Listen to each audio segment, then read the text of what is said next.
আল্লাহ আমার রব, এই রবি আমার সব। দামে দামে তন মনে তারি অনুভব। তোমার দুনিয়াতে আমি যেদিকে তাকাই, অথই নিয়ামতে ডুবে আছি সবাই। পাক পাখালির গানে শুনি তসবি কলরব, তসবি কলরব। আল্লাহ আমার রব, এই রবি আমার সব। আসসালামু আলাইকুম। প্রিয় দর্শক, আপনারা কেমন আছেন? সবাই ভালো থাকুন, সেটা আমাদের একান্ত কামনা। শুরু হলো আপনাদের প্রশ্ন নিয়ে আপনাদের এই প্রিয় অনুষ্ঠান আপনার জিজ্ঞাসা। আপনাদের সাথে আছি আমি জয়নুল আবেদিন আজাদ। আজকেও আপনাদের প্রশ্নের জিজ্ঞাসার জবাব দিচ্ছেন বিশিষ্ট আলেম ডক্টর মোহাম্মদ সাইফুল্লাহ। আসসালামু আলাইকুম ওয়া রাহমাতুল্লাহি ওয়া বারাকাতুহু। প্রিয় দর্শক, চলুন তাহলে জিজ্ঞাসার জগতে। আজকে প্রথম ইমেলটি পাঠিয়েছেন আবদুল্লাহ হবিগঞ্জ থেকে। লিখেছেন, ঘরবাড়ির মধ্যে তাজমহল, কোনো মাজার বা মহানবী সাল্লাল্লাহু আলাইহি ওয়াসাল্লামের রওজার ছবি টাঙানো কি জায়েজ? না, মাজার, কবর, ওই মহল সেই মহল, এগুলো ছবি ঘরের মধ্যে ঝুলানো উচিত নয়। এটি মানে যেহেতু আমরা এই কাজগুলো করি না, আমাদের আদর্শ এটি নয়, সুতরাং সেক্ষেত্রে এগুলো বর্জন করা উচিত। যদি আপনার কোনো সৌন্দর্যমণ্ডিত দৃশ্য টাঙানো হয়, সৌন্দর্যের জন্য কোনো দৃশ্য, প্রাকৃতিক দৃশ্য চলতে পারে, কিন্তু কবর, মাজার, তারপরে যেগুলো কথা উল্লেখ করেছেন সেগুলো আসলে মানে সৌন্দর্য ছাড়াও এগুলোর মধ্যে কিছু থিম আছে, যে থিমগুলো মূলত মুসলিম উম্মাহ মানে ইসলামের স্বার্থে এবং তৌহিদের স্বার্থে এই কাজগুলো করবে না। আপনি আরও লিখেছেন, মহানবী সাল্লাল্লাহু আলাইহি ওয়াসাল্লামের ব্যবহৃত বিভিন্ন জিনিসের সাথে মোবারক যুক্ত করা হয় কেন, এবং তা কি হাদিস দ্বারা সমর্থিত? হ্যাঁ, রাসূলুল্লাহ সাল্লাল্লাহু আলাইহি ওয়াসাল্লামের যে সমস্ত আচারগুলো রয়েছে, সমস্ত ওলামায়ে কেরামের ক্ষমতে এই আচারগুলো মূলত সাহাবীরা এগুলো মানে এগুলোকে গ্রহণ করেছেন, এগুলোর গুরুত্ব দিয়েছেন, এবং যেহেতু রাসূলুল্লাহ সাল্লাল্লাহু আলাইহি ওয়াসাল্লামের সত্তার সাথে এই জিনিসগুলো সম্পৃক্ত ছিল, এই জন্য এগুলো মিম্মা ইউতাবাররাকু বিহি, ওলামায়ে কেরামের মতে এগুলো বরকতময়, বরকতপূর্ণ। এবার আমাদের হাতে যে ইমেলটি, এটি পাঠিয়েছেন মোহাম্মদ সদরউদ্দিন ফেনী থেকে। লিখেছেন, কোরআন মাজিদের কোনো আয়াত কিংবা সূরা লিখে তা বিভিন্ন রোগ থেকে মুক্তির জন্য ব্যবহার করা জায়েজ আছে কি? না, এটি জায়েজ নেই, যেহেতু হাদিস দ্বারা সাব্যস্ত হয়নি। কারণ এগুলো লিখে আপনি মানে রোগ মুক্তির জন্য এগুলো যে লিখে তাবিজ হিসেবে ব্যবহার করবেন, এটি আদৌ কি রাসূল সাল্লাল্লাহু আলাইহি ওয়াসাল্লাম জানতেন কি না, নাকি জানতেন না? যদি রাসূল সাল্লাল্লাহু আলাইহি ওয়াসাল্লাম জানতেন, অবশ্যই রাসূল সাল্লাল্লাহু আলাইহি ওয়াসাল্লাম বলতেন যে তোমরা এভাবে করবে। আর যদি না জানতেন, তাহলে এ কথা বলার সুযোগ নেই যে রাসূল সাল্লাল্লাহু আলাইহি ওয়াসাল্লাম জানতেন না সেটা দিন, সেটা কোনোদিন হতে পারে না। এবং রাসূল সাল্লাল্লাহু আলাইহি ওয়াসাল্লামকে জানতেন না এ কথা বলাটাই সবচেয়ে বড় স্পর্ধা, বেয়াদবি এবং খারাপ কাজ। রাসূল সাল্লাল্লাহু আলাইহি ওয়াসাল্লাম দিনের সমস্ত বিষয় জেনেছেন, আল্লাহর পক্ষ থেকে আমাদেরকেও জানিয়েছেন। সুতরাং এর মধ্যে যদি আরোগ্য থাকতো, অবশ্যই রাসূল সাল্লাল্লাহু আলাইহি ওয়াসাল্লাম বলতেন যে তোমরা এই আয়াত লিখে এগুলো গলায় ঝুলিয়ে দিবে, অথবা হাতে ঝুলিয়ে দিবে, অথবা পায়ে ঝুলিয়ে দিবে, অথবা এগুলো চুচি খাবে ইত্যাদি। কিছুই রাসূল সাল্লাল্লাহু আলাইহি ওয়াসাল্লাম বলেন নাই। যেহেতু রাসূলুল্লাহ সাল্লাল্লাহু আলাইহি ওয়াসাল্লামের কিছুই এই ধরনের কোনো বক্তব্য আসে নাই, তাহলে এটাকে এইভাবে গ্রহণ করা রাসূলুল্লাহ সাল্লাল্লাহু আলাইহি ওয়াসাল্লাম সুন্নাহের পরিপন্থী। যেটি এসেছে সেটা হলো কোরআনের মধ্যে শিফা আছে, যেটা আয়াতে ওয়ানুনাজ্জিলু মিনাল কোরআনি মা হুয়া শিফা ওয়া রাহমাতুল লিল মুমিনিন। কোরআন বলেছে, কোরআনের মধ্যে এমন জিনিস আছে যেগুলো কোরআনের মধ্যে মানুষের জন্য আরোগ্য রয়েছে। সুতরাং সেটা কোরআন তেলাওয়াতের মধ্যে আরোগ্য রয়েছে। কোরআন তেলাওয়াত করে যদি কাউকে ফু দেন, তাহলে তার মধ্যে আরোগ্য রয়েছে। কোরআন তেলাওয়াত করে যদি কেউ যদি ফু দিয়ে পানি পান করে, তার মধ্যে আরোগ্য রয়েছে। সরাসরি কোরআন তেলাওয়াতের মধ্যে সেটা সম্পৃক্ত, কোরআনকে হাতের মধ্যে তাবিজ বানিয়ে ঝুলিয়ে দেওয়ার মধ্যে নয়, মানে বরং কোরআনের সাথে সম্পৃক্ত হচ্ছে, কোরআন তেলাওয়াতের সাথে সম্পৃক্ত হচ্ছে এর শেফা। এবার আমাদের হাতে যে চিঠিটি পাঠিয়েছেন ফেরদৌসী অনামিকা সিলেট থেকে। আপনার আগের চিঠি আরেকটি প্রশ্ন রয়ে গিয়েছিল। লিখেছেন, আমাকে অফিসিয়াল কাজে প্রায় প্রতিদিনই বাসার বাইরে অর্থাৎ কর্মক্ষেত্রে যেতে হয়। কর্মক্ষেত্র থেকে আসা যাওয়ার পথে যদি পূর্বানুমতি ব্যতি রেখে নিকট আত্মীয়দের বাসায় যায় এবং পরে স্বামীকে জানানো হয়, তাহলে কি গুনাহ হবে? কোথাও যেতে কি স্বামীর পূর্বানুমতি জরুরি? আর যদি তাই হয়, তাহলে এটা সম অধিকারের পরিপন্থী হয় কি? কেননা স্বামীরা তো কোথাও গেলে স্ত্রীদের জানিয়ে যেতে হয় না। হ্যাঁ, ভাই ভুল প্রশ্ন করেছেন যে মানে তিনি যদি অফিসিয়াল কাজে বাইরে যান, তাহলে তিনি কি স্বামীকে জানিয়ে যাবেন কিনা কোথাও গেলে? জানিয়ে যাওয়াটাই উত্তম। কারণ হচ্ছে আপনি মানে একটা সুনির্দিষ্ট নিয়মের মধ্যে আছেন, নিয়ম থেকে বাইরে হওয়ার আপনার সুযোগ নেই। এই শৃঙ্খলাটুকু ইসলাম মানে দিয়েছে আমাদের পারিবারিক স্বার্থে, আমাদের দাম্পত্য জীবনের স্বার্থে এবং মানে গোটা মানব গোষ্ঠীর নৈতিক স্বার্থে। এবং যতক্ষণ পর্যন্ত এটি ঠিক থাকবে ততক্ষণ পর্যন্ত মানুষের নৈতিক অবস্থা ঠিক থাকবে, অবক্ষয় থেকে মানুষ দূরে থাকবে, ইত্যাদি ইত্যাদি বহু বিষয়ের সাথে জড়িত রয়েছে। তাই এই কাজটি আপনি অনুমতি নিয়ে করতে পারেন। আর যদি আপনি মনে করেন যে না আপনার কোনো কারণে অনুমতি দিতে পারেন নাই, পরে এসে আপনি জানাতেও পারেন। কিন্তু সেক্ষেত্রে যদি আপনার স্বামী অসন্তুষ্ট হয় তাহলে তাকে আপনাকে বুঝাতে হবে যে আমার এটা ভুল হয়ে গিয়েছে। আপনি কারণ যেহেতু অনুমতি নেন নাই, জন্য আপনি সেভাবে তার কাছ থেকে মানে সেভাবেই আপনি অ্যাপ্রোচ করতে হবে। বাকি রয়ে গেছে মানে স্বামীকে স্ত্রীর কাছ থেকে অনুমতি নেওয়ার বিষয়টি ইসলাম মানে সেখানে তার আনুগত্যের বিষয়ে দায়িত্ব দেয়নি। এই জন্য তার উপর সব বিষয়ে মানে সবাইকে দায়িত্ব দেওয়া হয়নি। সুতরাং স্বামী যদি অনুমতি না নেয় কোনো অসুবিধা নেই। তবে স্বামীরও উচিত হচ্ছে যেটা সেটা হলো কোথাও সে যদি বাইরে চলে যায় তাহলে তার মানে অবস্থা জানিয়ে দেওয়া। যেহেতু মানে এখানে একটা মানে এই যে দাম্পত্য জীবন এটা একটা মানে ভালোবাসা, সম্প্রীতি এবং দয়ার উপর প্রতিষ্ঠিত। সুতরাং এখানে সম্প্রীতি নষ্ট হতে পারে, সম্প্রীতির মধ্যে সন্দেহ তৈরি হতে পারে, কনফিউশন আসতে পারে। যদি মানে আপনি একদিন রাতে চলে গেলেন এক জায়গায়, আরেকদিন রাতে চলে গেলেন আরেক জায়গায়, তখন সন্দেহ তৈরি হতে পারে এবং সেখানে পরিবার মানে ওই পরিবারে যে শান্তি আছে শান্তি নষ্ট হতে পারে। সেজন্য উচিত হচ্ছে সেখানে বলে যাওয়া বা জানিয়ে যাওয়া, ইনফর্ম করা। কিন্তু অনুমতি নেওয়ার দরকার নেই, যেহেতু তাকে এই কর্তৃত্ব দেওয়া হয়নি, তাকে এই কর্তৃত্ব দেওয়া হয়নি। প্রিয় দর্শক, এবার আমাদের হাতে একটি ইমেল, এটি পাঠিয়েছেন মুমতাহিন আখতার। লিখেছেন, I wanted to ask that which one is better, arranged marriage or love marriage? Is love marriage allowed in Islam? Love marriage এটা কোনো ম্যারেজ না, এটা মানে আমরা নিজেরাই আবিষ্কার করে নিয়েছি। আসলেই ম্যারেজের সিস্টেম হচ্ছে এটা সামাজিক দায়িত্বের বিষয়, এটা অ্যারেঞ্জড হবে এবং সেটা মানে একটা সামাজিক স্বীকৃতি নিয়ে আসবে, সুন্দর ব্যবস্থাপনার মাধ্যমে।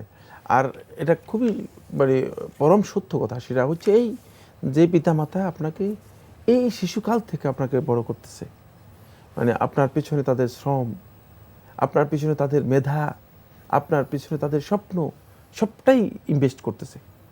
এমনকি অনেকে আছে তো তার জন্য কিছুই রাখে না, সবটাই দিয়ে দেয়।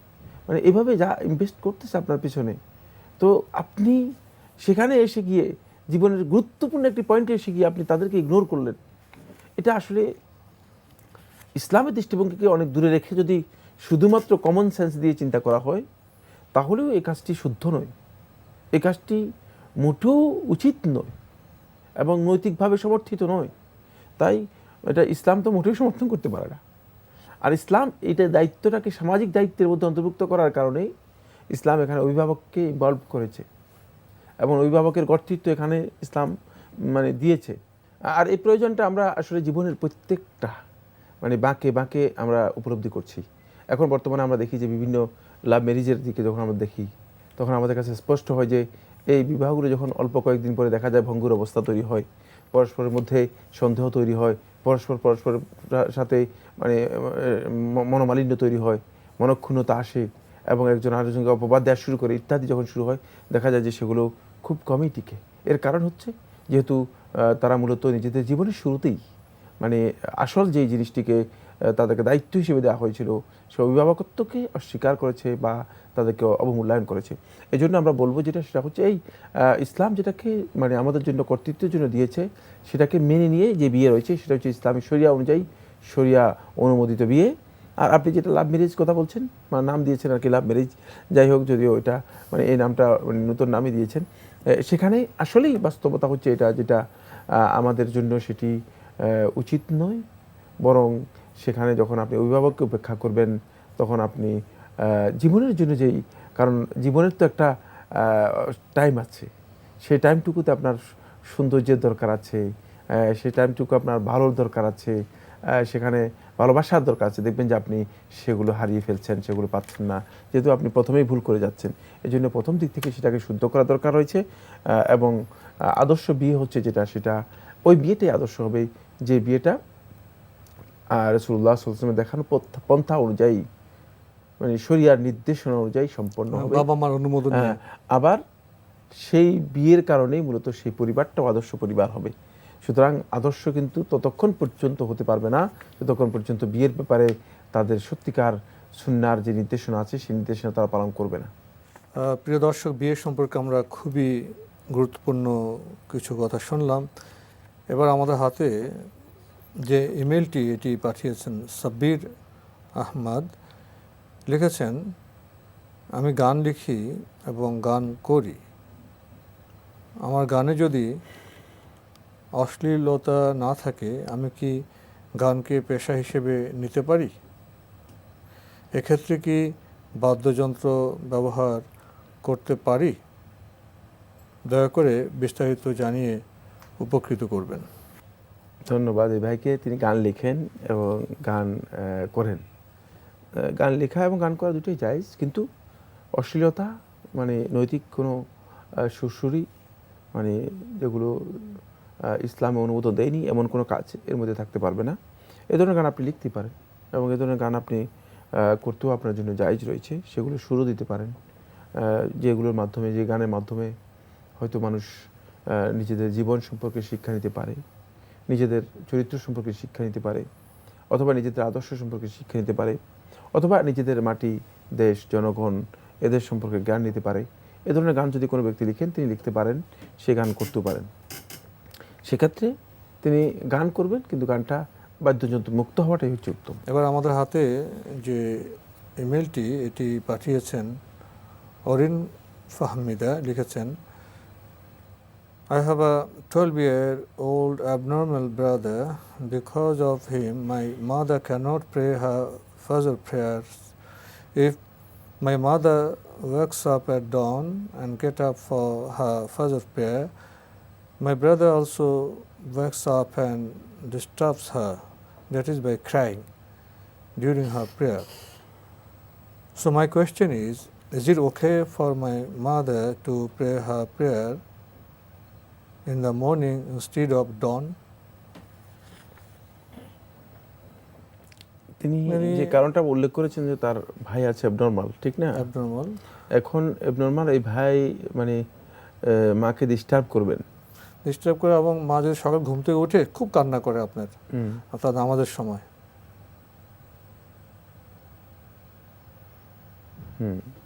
আপনার এই অ্যাবনর্মাল ভাইয়ের ব্যাপারে মানে প্রথম কথা হচ্ছে তাকে ভালো কোন ডাক্তার দেখাতে পারেন। আর কোরআন এবং হাদিস অনুযায়ী যারা রুকিয়ার কাজ করে থাকেন, রুকিয়া শরিয়ার কাজ করে থাকেন, যার ফুকের যে শরিয়ত সম্মত যার ফুকের কাজ করে থাকেন, তাদেরকেও দেখাতে পারেন।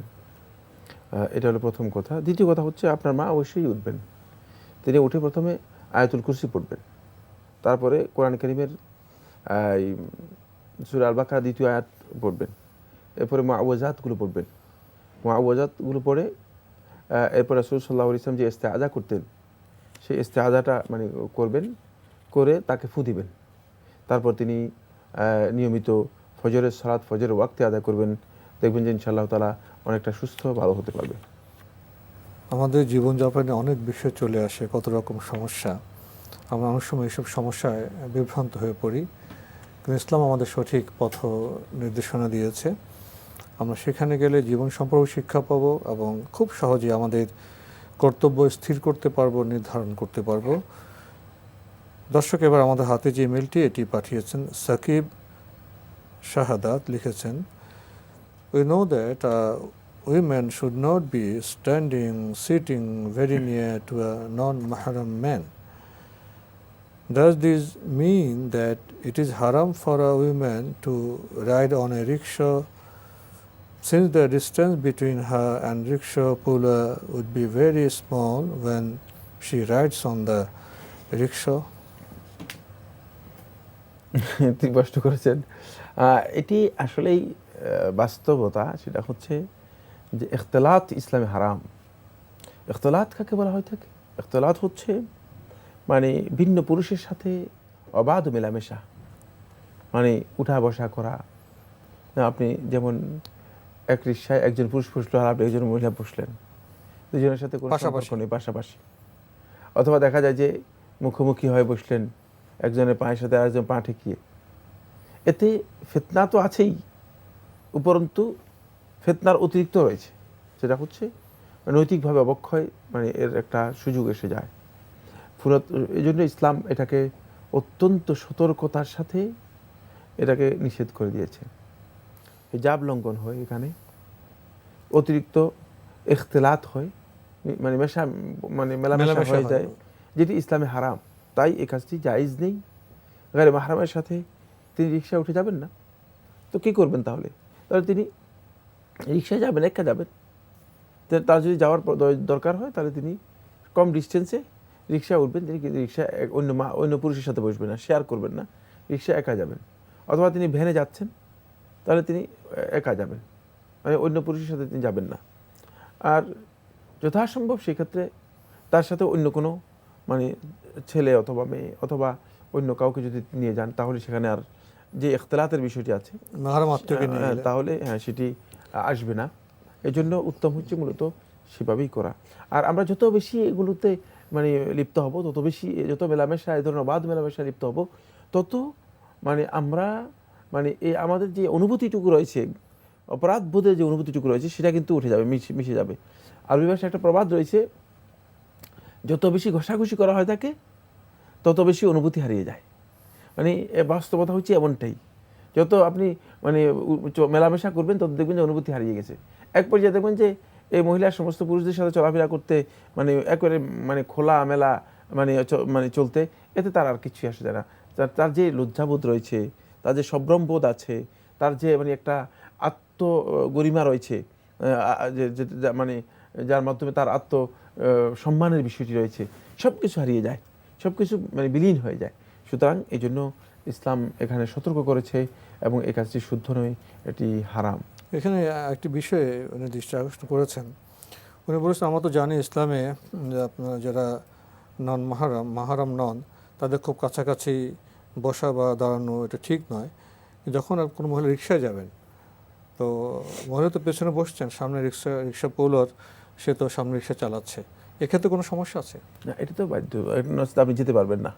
এটা হচ্ছে আপনার হাজাত, প্রয়োজন, যে প্রয়োজনটুকু আপনাকে মানে পূরণ করতেই হবে, অন্যথায় আপনি লক্ষ্য করি একা বসে থাকলো, বেচারা রিক্সা পোলার সে তো কষ্ট করে সামনে এগিয়ে চলে যাচ্ছে, সেখানে তো আসলে ডিস্টেন্স থাকেই, ডিস্টেন্স রয়েছে। সেখানে আরেকটা বিষয় হচ্ছে, এটা হলো হাজাত, বুঝতে হবে হাজাত, এবং এটা প্রয়োজন, যে প্রয়োজনটুকু তাকে এড়িয়ে যাওয়ার কোনো সুযোগ নেই, অন্যথায় তাকে ঘরেই থাকতে হবে, তার প্রয়োজনে অন্য কোথাও আর যাওয়ারই দরকার নেই।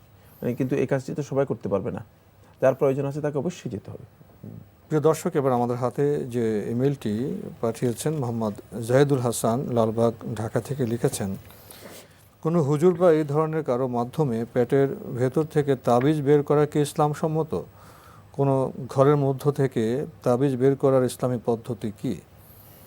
কোনো হুজুর যদি বাটি বা এই ধরনের কোনো জিনিস ঘরের মধ্যে চালান দিয়ে তাবিজ উদ্ধার করেন, তবে কি তা জায়েজ হবে? এই কাজগুলো সবগুলোই মূলত একান্ত ব্যক্তিগত আবিষ্কার, এর সাথে ইসলামের কোনো সম্পর্ক নেই। এগুলোর মধ্যে অনেকটাই প্রতারণা পাওয়া যায়। এবং আপনি ঘরের ভিতরে তাবিজ আছে কীভাবে বুঝলেন? পেটের ভিতরে তাবিজ আছে কীভাবে বুঝলেন? পেটের ভিতরে কী কী আছে এভাবে যদি বাহির থেকেই বোঝা যায়, তাহলে তিনি নিজের পেটের খবর রাখেন না কেন? আর যিনি এই আপনার পেটে তাবিজ বের করতেছে, তিনি দেখা যায় যে অসুস্থ হয়ে ডাক্তারের কাছে দৌড় দিচ্ছেন। মানে একজনের পেটে তাবিজ উঠেছে আর নিজে অসুস্থ হয়ে ডাক্তারের কাছে চলে যাচ্ছে। তাহলে বোঝা গেল যে মূলত এগুলোর মধ্যে যথেষ্ট প্রতারণা, ধোঁকাবাজি এগুলো রয়েছে। এটা আসলে একদল লোক মানে এই তাবিজের নামে, তারপরে খোনানির নামে, তাবিজ উঠানোর নামে এক ধরনের ব্যবসা আবিষ্কার করেছে এবং এগুলোর মাধ্যমে মানুষদেরকে প্রতারিত করে মানুষদের কাছ থেকে টাকা পয়সা হাতিয়ে নিয়ে যাচ্ছে। এছাড়া আর কিছুই না। এটি ইসলামী শরীয়তে শুদ্ধ নয়, জায়েজ নয়। কারণ এই গায়বাত বিষয়, আপনার ঘরের মধ্যে তাবিজ আছে, সে জানলো কিভাবে? এটা তো আসলে আপনি ঠিকই বলেছেন। প্রতারণার বিষয় আমাদের আজকে এখানে শেষ করতে হচ্ছে। আপনাকে অনেক ধন্যবাদ। আপনাকে অনেক ধন্যবাদ। প্রিয় দর্শক, প্রতারণা ইসলামে জায়েজ নয়, নিষিদ্ধ বিষয়। প্রতারণা শুধু যে রাস্তাঘাটে টাউট বাটপাড়া করেন তা না, ধর্মীয় মোড়কেও প্রতারণার একটি প্রকরণ আছে। এ বিষয় থেকেও আমাদের সতর্ক থাকতে হবে। চিঠি লিখুন, প্রশ্ন পাঠান আমাদের ঠিকানায়। পরিচালক আপনার জিজ্ঞাসা, এনটিভি, বিএসসিসি ভবন, 7ম তলা, 102 কাজী নজরুল ইসলাম এভিনিউ, কারওয়ান বাজার, ঢাকা 1215। আপনারা ইমেলও করতে পারেন। আমাদের ইমেল অ্যাড্রেস আপনার জিজ্ঞাসা @ntvbd.com। প্রিয় দর্শক, আপনারা আমাদের এই অনুষ্ঠানটি এনটিভি অনলাইনেও দেখতে পারবেন। ভিজিট করুন www.ntvbd.com। দর্শক, আপনারা সবাই নিরাপদে থাকুন শান্তিতে। আসসালামু আলাইকুম। এই রবি আমার সব, দামে দামে তন মনে তারি অনুভব। তোমার দুনিয়াতে আমি যেদিকে তাকাই, অথই নিয়ামতে ডুবে আছি সবাই।